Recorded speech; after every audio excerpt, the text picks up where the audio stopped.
Hello, everyone, and welcome back to another episode of Overcoming Graduation with Brian Drury. Today is going to be an individual episode where I talk about a topic that I've been wanting to talk about on the show for quite some time. I've even tried to record a couple versions of this episode. One was on an extremely beer-induced night in the Dominican Republic, and after re-listening to the episode, the night when I recorded it, I said, boy, that sounded great. Listened to it the next day and was like, not so much. The slurring of the words and the general slowness of the speech, I figured I'd rather do one when I was a little more coherent for you guys. So today's episode is called the Monologue Dialogue. Now, this is a concept that my dad introduced me to, and more so that he named. I think this is a concept that everyone can relate to and everyone is familiar with. So have you ever been lying in bed at night? Because God knows I have, where you're lying in bed and you're sitting there getting ready to fall to sleep, and all of a sudden the wave of thoughts just comes over your head. And there's that one person that kind of pissed you off today, or maybe they've been pissing you off multiple days in a row. And you think about that thing they said and you go, I should have said this. And then if they came back with that, then I'd say this. And they would, of course, say this, and I'd have this really clever response. And you end up for 30 minutes, an hour, going through what is essentially a monologue dialogue, where you are playing both parts in the dialogue. So I love that name that my dad came up with, and it's something I've wanted to record about for a while, because I know this is something we all struggle with, because I've talked with so many people about it, and every time I tell them about my crazy monologue dialogues, they go, oh my God, I know I go through the same thing. What I think is funny about my monologue dialogues is if I'm really pissed at a guy, in particular a guy, there's some guy maybe at work or someone from my past that maybe I got bullied, and I'm looking at and thinking back on situations from the past that I can't change but that were difficult in my life, I tend to not only have a monologue dialogue, but it ends up escalating to the point where the other guy says something so heinous and absurd that it turns into like a Jason Bourne fight scene with us throwing each other through tables and stuff. And of course, ultimately, I win in the monologue dialogue. And when the police show up, they hear what he said and they go, oh, well, Brian, we're not going to press charges because with him saying that, who wouldn't react the way you did? And then I triumphantly return to my desk at work and start typing away. Now, I think you all realize how ridiculous that sounds, but also if we think about the monologue dialogue stories that we're all telling ourselves, it's not too far off from what everyone does. What is so interesting that I noticed about my monologue dialogues, especially, let's say, early in my career when I had issues with people at work, I would feel mistreated. I'd feel like they were maybe picking on me in a way, but instead of stepping up and making it known, I would hold back my true, authentic response because I was afraid of how people would receive it. And even deeper than that, I was afraid of not being accepted for being authentically me. A part of me was like, well, it's better to be a part of the group and picked on than alone by yourself. Now, that may sound crazy at first, but I think we've all struggled with a moment where we felt so desperately that we wanted to be accepted and connected with the group around us that we were willing to compromise our values and who we know we are at our core in order to be accepted. Now, it took some time, it took some growth, and it took a lot of working on having difficult conversations and being comfortable with expressing who I am authentically in order to move past that. Because the whole time that I was repressing those things, one, it was fear of being alone, and two, it was fear of what if they came back? What if I can't do it? What if they hear it and they hate me? What if this and this and this? And it just kept going down the list.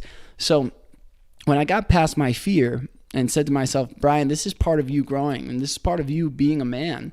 This is part of you stepping up and deciding what you value and what you're willing to accept and what you're not willing to accept. It's about me stepping up and creating boundaries in my life, because the times that I ultimately had those conversations, things changed dramatically. And it was not this massive change in the other person. It was the change in me to know that I was able to have the conversation that I was putting off through my monologue dialogue.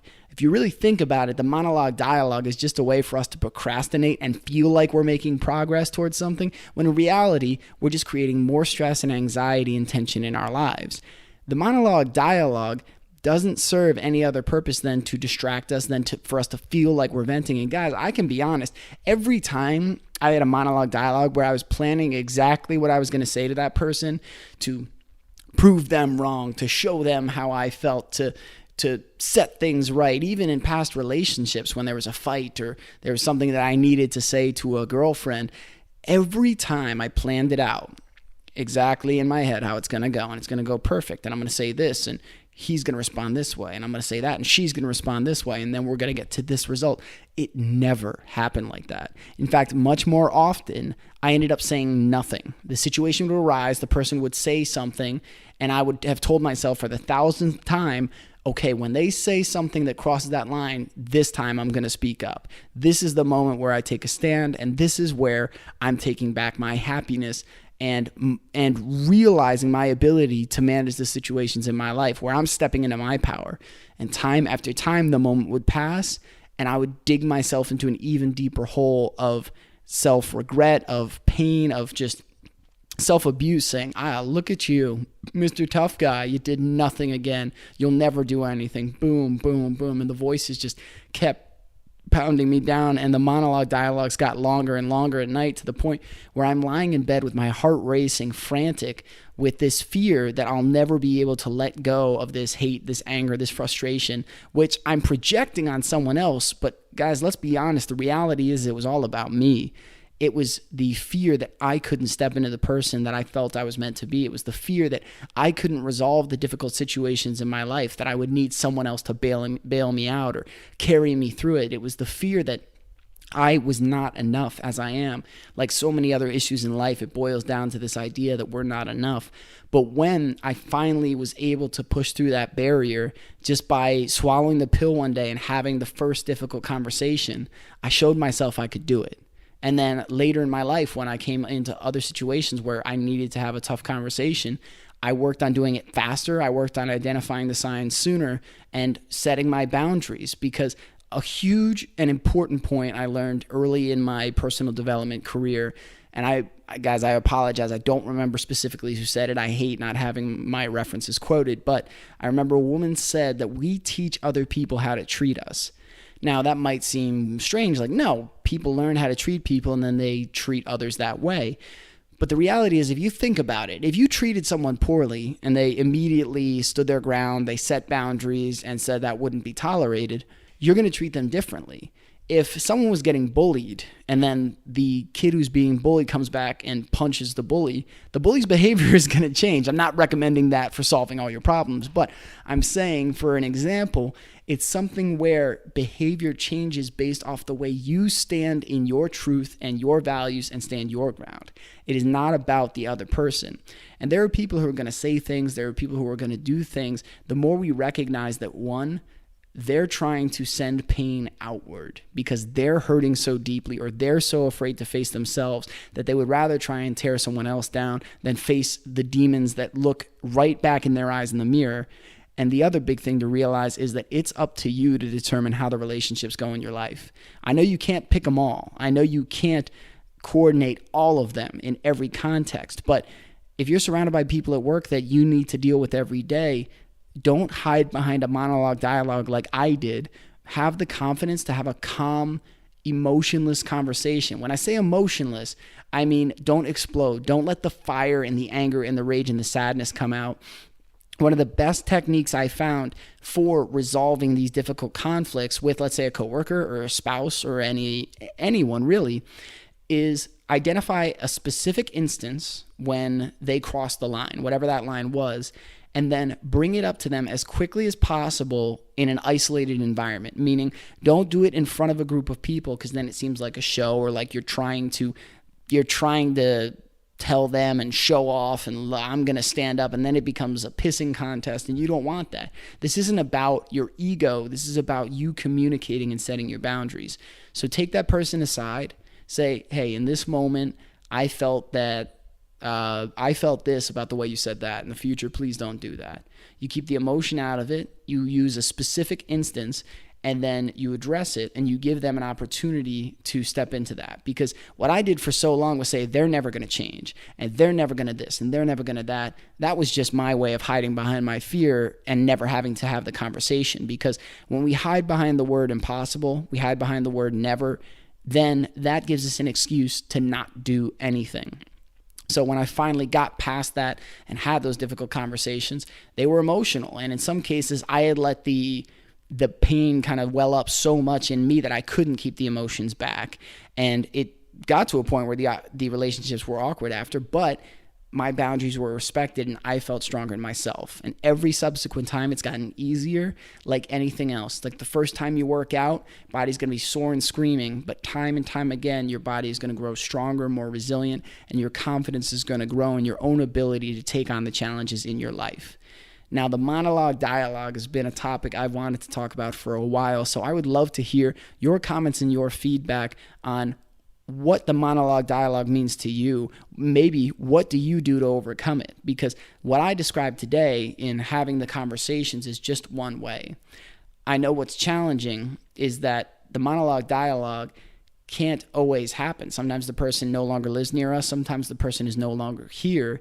And so we think, how can we resolve those issues? For that, I recommend Byron Katie's book, Loving What Is, teaching you 4 questions to free yourself from suffering. I finished it just a couple weeks ago, and it really is a game changer. It helps you create a whole new perspective and recognize that your life is all about the stories you're creating and the stories that you're choosing to hold on to.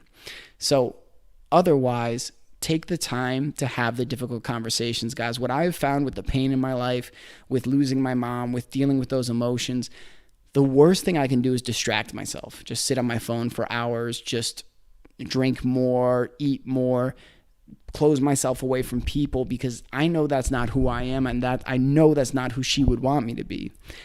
And in order to really overcome any of our pain and any of our fear, we need to go head first at it and face it. I like to think of it as when you were a kid and when I was a kid and we were afraid of the shadows, right? Like I would look at the closet and I knew, you didn't have to tell me, I knew there were monsters in there and it was scary. And if I went in there, they were going to get me, and I don't know what was going to happen, but it was going to be bad. But finally, that first time that you went in, you got like a flashlight and treated it like a lightsaber and ran in there screaming and flashed the light everywhere, and you finally ran in there.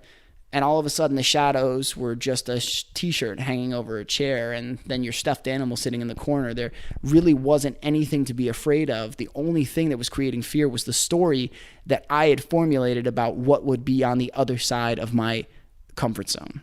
So like I've said many times on the show, all growth happens outside of your comfort zone. That's not my quote. I'm not claiming ownership for it. It's something I've heard many times, but that is so true.